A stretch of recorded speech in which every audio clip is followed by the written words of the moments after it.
we've got to use that history to fight the legacies that prevail to this day. I would never have known the city's role in slavery if I had never gone to that museum. The Dr. Martin Luther King Jr. building is pretty much the iconic building in an iconic location.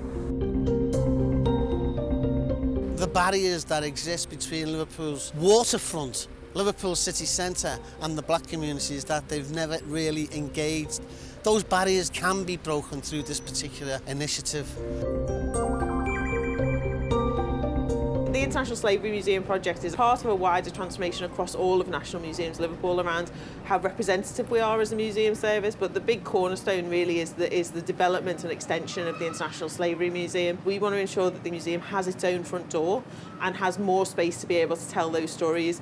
We want to make sure that we are celebrating black achievement and other communities' achievement right across the whole of National Museums Liverpool. Looking at a city like Liverpool, which is of course, incredibly industrious, its history, its place, its space, it has some of the oldest migrant settled populations in the country. That kind of location is very geopolitically sensitive and very specific is the reason why I would say that the International Slavery Museum absolutely belongs there. Liverpool was the epicentre of the transatlantic slave trade for many, many years.